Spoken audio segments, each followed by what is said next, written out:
நேயர்கள் கேட்க இருப்பது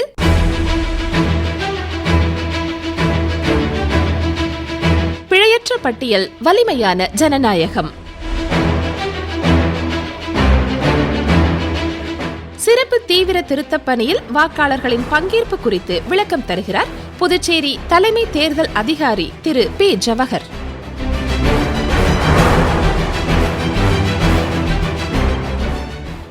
புதுச்சேரியில் SIR எனப்படும் சிறப்பு தீவிர வாக்காளர் பட்டியல் திருத்தப் பணி தற்பொழுது நடைபெற்று வருகிறது. இதில் தேர்தல் துறை சார்பாக வழங்கப்படும் கணக்கெடுப்பு படிவத்தில் கேட்கப்பட்டுள்ள ஒரு சில தகவல்களை தருவதில் சிரமம் இருப்பதாக வாக்காளர்கள் சிலர் கருத்து தெரிவித்துள்ளனர். இதுகுறித்தும் சிறப்பு தீவிர திருத்தப் பணிகள் தொடர்பாக கூடுதல் தகவல்களை வாக்காளர்களுக்கு தெரிவிக்கும் விதமாகவும் புதுச்சேரி தலைமை தேர்தல் அதிகாரி திரு பி. ஜவஹரை அவரது அலுவலகத்தில் சந்தித்தோம். சிறப்பு தீவிர திருத்தப் பணிகள் குறித்து அவர் அளித்த பிரத்யேக பேட்டியை இப்பொழுது கேட்கலாம். வணக்கம் சார். வணக்கம். தற்போது நடைபெற்று வரும் சிறப்பு தீவிர திருத்தப் பணிகளை கணக்கெடுப்பு படிவங்களை வழங்கியிருக்கீங்க. அந்த கணக்கெடுப்பு படிவத்தில் கேட்கப்பட்டுள்ள ஒரு சில தகவல்களை தருவதில் வாக்காளர்களுக்கு சிரமம் இருப்பதா சொல்றாங்க. அதை எப்படி எளிமையா நிரப்பலாங்கிறத பத்தி கொஞ்சம் சொல்லுங்களா சார்? அதில் அந்த படிவம் ரொம்ப இன்ட்யூட்டிவாக இருக்கும். அதாவது பார்த்தோன்னே புரிஞ்சுக்கிற மாதிரி தான் இருக்கும். ரொம்ப காம்ப்ளிகேட்டட்லாம் கிடையாது. வாக்காளர்கள் ஒரு விஷயத்தை மட்டும் அவங்க மனசில் வச்சுக்கணும். அதாவது 2002 உள்ள எலக்டோரல் ரோல் அப்போது நடந்த இன்டென்சிவ் ரிவிஷன் 2002 ஜனவரி 1 அப்படின்ற கட் ஆஃப் டேட்டை பேஸ் பண்ணி எலெக்ஷன் டிபார்ட்மெண்ட் 2001 பண்ண சிறப்பு வாக்காளர் திருத்த பணியில் உள்ள அவங்களோட என்ட்ரி என்னன்றதை கண்டுபிடிக்கணும். முதல்ல அதுக்கு என்ன பண்ணணும்னா CO புதுச்சேரியோட வெப்சைட்டு இல்லைனா voters.eci.gov.in அப்படிங்கிற வெப்சைட்டில் போய் அவங்களோட நேம் சர்ச் அப்படின்னு சொல்லக்கூடிய அவங்களோட நேமு, அவங்களோட ஃபாதர்ஸ் நேமோ இல்லை ஹஸ்பண்ட் நேமோ, அதாவது ரிலேட்டிவ்ஸ் நேமை, இந்த 2 டீட்டெயில்ஸ் கொடுத்தா போதும். அதில் 2002 அந்த எலெக்டரோட சீரியல் நம்பர் என்ன, பார்ட் நம்பர் என்ன, எந்த அசம்பிளியில் இருந்தாங்க அப்படிங்கிற டீட்டெயில்ஸ் இந்த நேம் சர்ச் மூலிமா அவங்க சுலபமாக கண்டுபிடிக்க முடியும். அந்த டீட்டெயில்ஸ் இருந்தால் போதும், அவங்க ஈஸியாக அந்த எனுமரேஷன் ஃபார்மை ஃபில் பண்ண முடியும். ஃபோட்டோ அப்படிங்கிறது ஒரு ஆப்ஷனல் தான். அதாவது அது இருந்தால் கொடுக்கலாம் அப்படின்றது. ஏதோ ஒரு காரணத்துக்காக இந்த ஃபோட்டோவை மாற்றணும், இந்த ஃபோட்டோ தான் கரெக்டான ஃபோட்டோ இப்போது, அதாவது முன்னாடி அவங்களோட எபிக் கார்டில் இருக்கிற ஃபோட்டோ பழைய ஃபோட்டோவாக இருக்கிற பட்சத்தில் புது ஃபோட்டோ நான் மாற்றணும்னு விருப்பப்பட்டாங்கனாலும் ஓட்டலாம். 2002 வெளியிடப்பட்ட வாக்காளர் பட்டியலில் இருந்து பெயர் உள்ளிட்ட விவரங்களை எப்படி எளிமையாக தெரிந்து கொள்வது அப்படிங்கிறத பற்றி கொஞ்சம் சொல்லுங்கள் சார். அதாவது 4 விதமாக இந்த பழைய டீட்டெயில்ஸை நம்ம சர்ச் பண்ண முடியும். பழைய எலக்டோரல் ரோல்லேருந்து ஒன்று எபிக் நம்பரை வச்சு சர்ச் பண்ணுறது. அப்படி எபிக் நம்பர் இல்லை, ஏன்னா நிறைய பேர்கிட்ட எபிக் கார்டு நம்பர்ஸ் இருக்கிறதுக்கான வாய்ப்பு இல்லை. அப்படிங்கிற பட்சத்தில் அவங்க நேம் சர்ச் பண்ணலாம். அவங்களோட நேமை டைப் பண்ணாங்கன்னா அவங்களோட ரிலேட்டிவ்ஸ் நேம், அதாவது ஃபாதரோ ஹஸ்பண்டோ இல்லை ஒய்ஃபோ அந்த நேமை சர்ச் பண்ணுறப்போ அந்த நேம் சர்ச் மூலிமாவும் கண்டுபிடிக்க முடியும் ஈஸியாக. அது இல்லாமல் அவங்களோட பழைய தொகுதியோட பேர் தெரிஞ்சிருந்ததுன்னா அது மூலியமாகவும் அவங்க கண்டுபிடிக்க முடியும். மோஸ்ட் ஆஃப் த எலக்டர்ஸ் அவங்களோட தொகுதி பேரில் ஒரு கன்ஃபியூஷன் இருக்கலாம். ஏன்னா 2006 புதுச்சேரியில் நம்ம டீலிமிட்டேஷன் பண்ணி ஒரு சில தொகுதிகள் மாற்றி அமைக்கப்பட்டது. அதனால் அவங்க தொகுதி பேர் மாறி இருக்கலாம், அதில் அவங்க தவறுதல் ஏதாவது பண்ணுறதுக்கு வாய்ப்பு இருக்குது. ஆனால் அவங்களோட தெரு பெயர் அது மறக்கிறதுக்கான வாய்ப்புகள் இல்லை. இப்போது நான் காரைக்கால் பகுதியில் நேருநகர் பகுதியில் நான் 2002 இருந்தேன். என்னோடய தெரு பெயர் எனக்கு நல்லா ஞாபகம் இருக்குது. நான் இருந்த டைமில் நான் இருந்த தொகுதி பேர் கோட்டுச்சேரி. இப்போ கோட்டுச்சேரின்றது தொகுதி இல்லை, ஆனால் காரைக்கால் வடக்கு அப்படின்றத போட்டு என்னால் சர்ச் பண்ணி எடுத்துக்க முடியும். ஸோ இந்த மாதிரி பார்க்கலாம். அப்படி எனக்கு இன்னும் கஷ்டமாக இருக்குது அப்படின்ற பட்சத்தில் ஒன்றும் கவலை வேண்டாம்.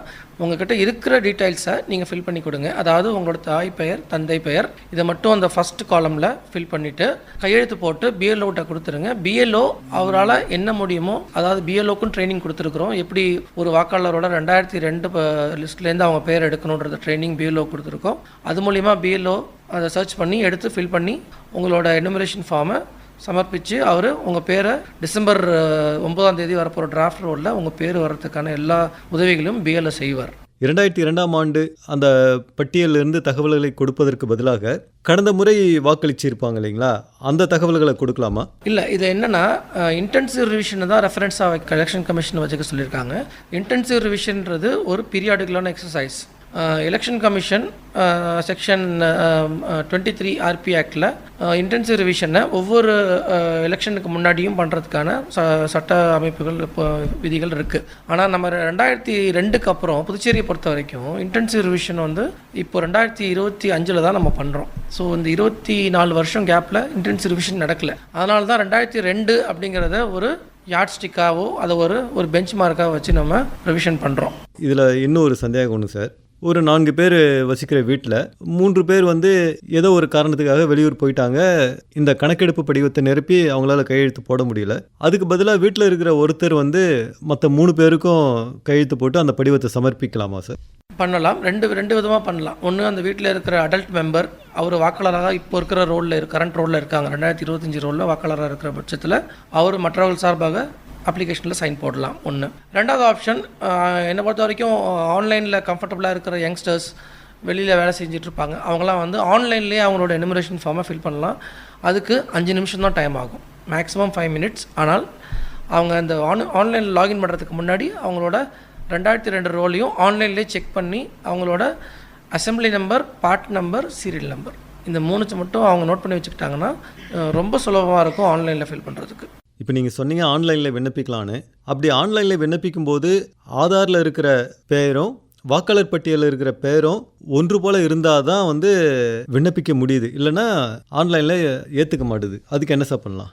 கரெக்ட். அது ரெண்டும் மேட்ச் ஆகணுன்றது தான் கரெக்டான மேட்ச் ஆனால் தான் அது கரெக்டான இதுவாக இருக்க முடியும். அப்படி மிஸ் மேட்ச் ஆகிற பட்சத்தில் இந்த ஆன்லைன் ஃபில்லிங் ஃபார்ம் கஷ்டமாக இருக்கும். நீங்கள் உங்கள் வீட்டில் இருக்கிற அடல்ட் மெம்பரை கையெழுத்து போட்டு அந்த எனுமரேஷன் ஃபார்மை சமர்ப்பிக்க சொல்லலாம். ஜென்ரலாக எபிக் நம்பரும் ஆதார் நம்பரும் ஒன்றா, நேமும் ஒன்றா இருக்கணும் அப்படின்றது தான் கரெக்டான விஷயம். அது ஒன்றா மேட்ச் ஆகணும். இப்போ இந்த கணக்கெடுப்பு படிவத்தை நிரப்புவதில் பிஎல்ஓக்கள், அதாவது வாக்குச்சாவடி நிலைய அதிகாரிகள் வாக்காளர்களுக்கு எப்படியெல்லாம் உதவி செய்வார்கள் அப்படிங்கிறத பற்றி கொஞ்சம் சொல்லுங்களேன். பிஎல்ஓ வந்து முதல்ல பிஎல்ஓன்றது ரொம்ப முக்கியமான எனி எலக்ட்ரல் ரோல் சம்மந்தப்பட்ட விஷயத்தில் பிஎல்ஓ வந்து ரொம்ப முக்கியமான ஒரு அதிகாரி. எனுமரேஷன் ஃபார்மை உங்கள்கிட்ட கொண்டு வந்து சேர்க்கறதுல பிஎல்ஓக்கு பெரிய பங்கு இருக்குது. அவர் வீடு தேடி வந்து எனுமரேஷன் ஃபார்மை சேர்ப்பார். சேர்த்த பிறகு உங்களுக்கு அவகாசம் கொடுப்பார், நீங்களே வந்து அந்த ஃபார்மை ஃபில் பண்ணி கொடுக்கறதுக்கு. சில பேருக்கு அந்த 2002 உள்ள எலக்ட்ரல் ரோலில் அவங்கள லொக்கேட் பண்ணுறதுக்கு கஷ்டமாக இருக்கலாம். அப்படின்ற பட்சத்தில் பிஎல்ஓ அந்த உதவியும் செய்வார். உங்களுக்கு அந்த எனுமரேஷன் ஃபார்மில் பழைய டீட்டெயில்ஸ் கொடுக்க முடியலன்ற பட்சத்தில் உங்களோட அப்பா அம்மா பேரை மட்டும் ஃபில் பண்ணி நீங்கள் பிஎல்ஓ கிட்ட சமர்ப்பிச்சிடலாம். இப்போ ஒருத்தரோட அம்மா அப்பா பேரும் இல்லை, அவர் பேரும் இல்லை, ஏன்னா அவர் வந்து அப்போ 18 வயசு பூர்த்தி ஆகாமல் இருந்திருக்கலாம், பல்வேறு காரணங்களுக்காக அம்மா அப்பா பேர் இல்லாமல் இருக்கலாம். அப்படிங்கிறவங்க அவங்களோட தாத்தா பாட்டியோட பேர் அதில் வந்து 2002 பட்டியலில் இருந்ததுன்னா அது தாராளமாக சமர்ப்பிக்கலாம். அப்படி சமர்ப்பணம் பண்ணாலே போதும். உங்களோட நேம் டிசம்பர் 9 அன்றைக்கி நாங்கள் பப்ளிஷ் பண்ண போகிற டிராஃப்ட் ரோலில் வரத்துக்கு அதுவே போதுமானது.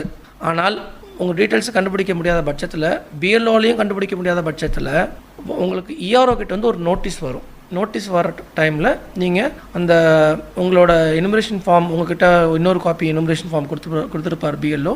அதோட பின்பக்கத்தில் பார்த்தீங்கன்னா உங்களுக்கு தெரியும், இந்த 13 டாக்குமெண்ட்ஸ் வந்து அதில் லிஸ்ட் இருக்கும். அந்த 13 டாக்குமெண்ட்ஸில் ஏதோ ஒரு டாக்குமெண்ட்டை நீங்கள் ப்ரூஃபாக வச்சு அந்த நோட்டீஸ் பீரியடில் கொண்டு போய் இஆர்ஓட்ட அவர் ஒரு டேட் கொடுப்பாரு. அந்த டேட் அன்றைக்கி கொண்டு போய் அவர்கிட்ட சமர்ப்பிச்சிங்கன்னா அவர் வெரிஃபை பண்ணிவிட்டு உங்களை வாக்காளராக சேர்க்கிறதா வேண்டாமா அப்படின்ற முடிவை இஆர்ஓ எடுப்பார். வாக்காளர் பட்டியலில் புதிதாக தங்கள் பெயரை சேர்க்க விரும்புபவர்கள் என்ன செய்யணும்னு கொஞ்சம் சொல்லுங்களேன். இப்போது ஒரு ரெண்டு எக்ஸாம்பிள் எடுத்துக்குவோம். ஒரு எக்ஸாம்பிள் வந்து இப்போ ஒருத்தர் சென்னையில் வந்து பழைய வாக்காளராக இருக்கார். இப்போ கரண்ட் வரைக்கும் 2025 வரைக்கும் சென்னையில் வாக்காளராக இருந்திருக்காரு. இப்போ புதுச்சேரி ஒரு வேலை நிமித்தமாகவோ இல்லை ஒரு மேரேஜுக்கு அப்புறமோ புதுச்சேரிக்கு வந்திருக்காங்க.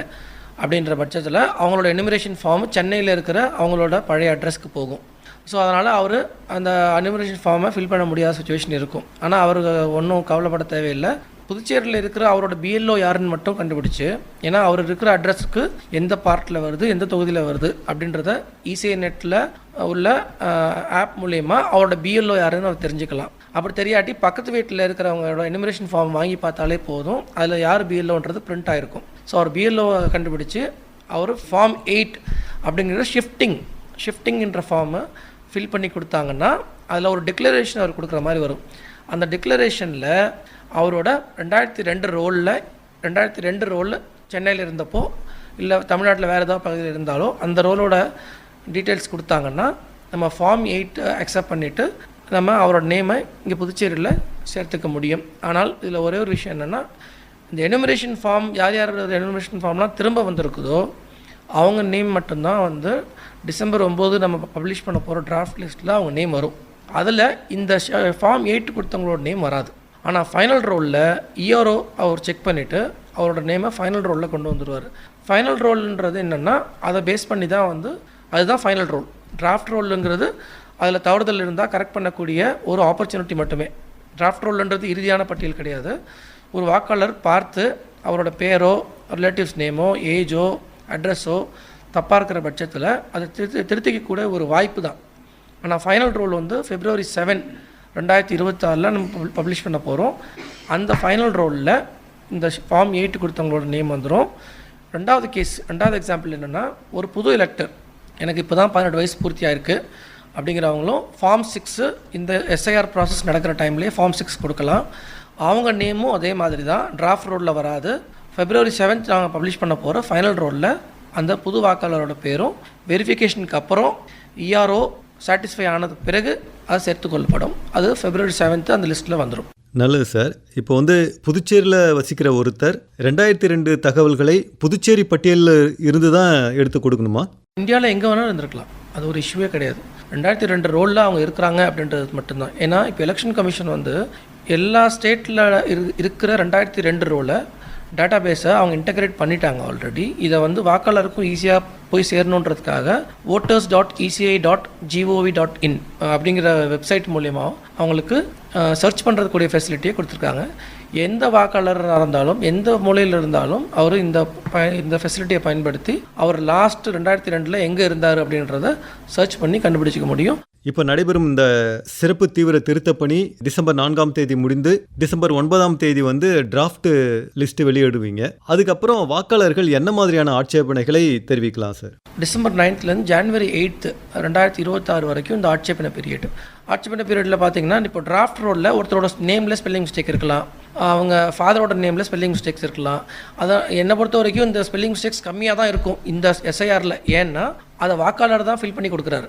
இருந்தாலும் ஒரு சில டைப்போகிராஃபிக் எரர்ஸோ ஏதோ ஒரு காரணங்களால மிஸ்டேக்ஸ் இருக்குதோ இந்த கிளைம் அப்ஜெக்ஷன் பீரியடில் அவங்க தாராளமாக திருத்திக் கொள்ளலாம். சரி, இப்போ ஒரு கேஸ் இந்த கிளைம்ஸ் அண்ட் அப்ஜெக்ஷன் பீரியட் எப்படி ஏதோ ஒரு காரணத்துக்காக நான் மிஸ் பண்ணிட்டேன், என்னால் ஃபில் பண்ண முடியல அப்படின்ற பட்சத்தில் February 7 அப்புறம் கண்டினியூஸ் அப்டேஷன்ற ப்ராசஸ் நடக்கும். கண்டினியூஸ் அப்டேஷன்னா என்னென்னா, இந்த சிறப்பு திருத்த பணி நடக்குது இல்லையா, எஸ்ஐஆர் பீரியட் இல்லாமல் சம்மர் ரிவிஷன் பீரியட் இல்லாமல் நார்மல் டைம்லேயே வந்து யார் வேணாலும் அவங்களோட வாக்காளர் பட்டியலில் அவங்க நேமை செக் பண்ணிவிட்டு அதில் கரெக்ஷன் இருக்கிற டைமில் அவங்க கரெக்ஷன் பண்ணிக்கலாம். ஸோ அந்த கண்டினியூஸ் அப்டேஷன்ற ஃபெசிலிட்டி அவைல் பண்ணிக்கலாம். இந்த சிறப்பு தீவிர திருத்த பணியில் வாக்காளர்களுடைய ஒத்துழைப்பு எந்த அளவுக்கு இருக்குது சார்? இப்போ நாங்கள் பார்க்குற பட்சத்தில் எங்களுக்கு டெய்லி வந்துட்டு இருக்க இன்ஃபர்மேஷன் பார்க்குறப்ப பொதுமக்கள் சப்போர்ட் நிறையவே இருக்குது. ஆனால் அவங்க 2002 ரோல்லேருந்து அவங்க பேரை கண்டுபிடிக்கிறது கொஞ்சம் ஒரு சில பேர், அதாவது எனக்கு ஸ்மார்ட் ஃபோன் ஃபெசிலிட்டி எனக்கு இல்லை, என்னால் ஸ்மார்ட் ஃபோன் யூஸ் பண்ண தெரியாது அப்படிங்கிற மாதிரி ஒரு சில பேர் இருப்பாங்க. அவங்களுக்குலாம் கொஞ்சம் கஷ்டமாக இருக்குன்னு சொல்கிறாங்க. டிசம்பர் 4 வரைக்கும் நமக்கு டைம் இருக்குது. பிஎல்ஓ அவங்க வீடு தேடி வந்து உங்களுக்கு கஷ்டமாக இருக்கிற பட்சத்தில் அதையும் அவர் சரி பண்ணுறதுக்கான ஹெல்ப் பண்ணுவார் அப்படிங்கிறது எங்களோட இன்ஸ்ட்ரக்ஷன் டு த பிஎல்ஓஸ். அதே மாதிரி இந்த ஆப்பர்ச்சுனிட்டியை வாக்காளர்கள் யாரும் தவறவிட வேண்டாம். நீங்கள் இந்த ஆப்பர்ச்சுனிட்டியை மிஸ் பண்ண பட்சத்தில் என்ன ஆகும்னா, டிராஃப்ட் ரோடில் உங்கள் நேம் மிஸ் ஆகிறதுக்கான சான்சஸ் இருக்குது. அப்புறம் நீங்கள் திரும்ப கிளைம்ஸ் அண்ட் அப்ஜெக்ஷன் பீரியடில் நீங்கள் திரும்ப ஃபார்ம் கொடுத்து சேர்க்குற மாதிரி சூழ்நிலை வரும். அதை அவாய்ட் பண்ணிக்கோங்க. கிடைக்கிற சான்ஸை நல்ல டைமில் யூஸ் பண்ணிக்கோங்க அப்படிங்கிறது எங்களோட ஒரு சின்சியரான வேண்டுகோள். நல்லது சார். இது வரைக்கும் எஸ்ஐஆர் எனப்படும் சிறப்பு தீவிர திருத்தப் பணிகள் குறித்து வாக்காளர்களுக்கு எளிதில் புரியும்படியா பல்வேறு முக்கியமான தகவல்களை தந்தீங்க. உங்களுக்கு நேயர்கள் சார்பாகவும் புதுச்சேரி வானொலி நிலைய செய்திப்பிரிவு சார்பாகவும் நன்றியை தெரிவிச்சுக்கிறோம் சார். நன்றி, வணக்கம்.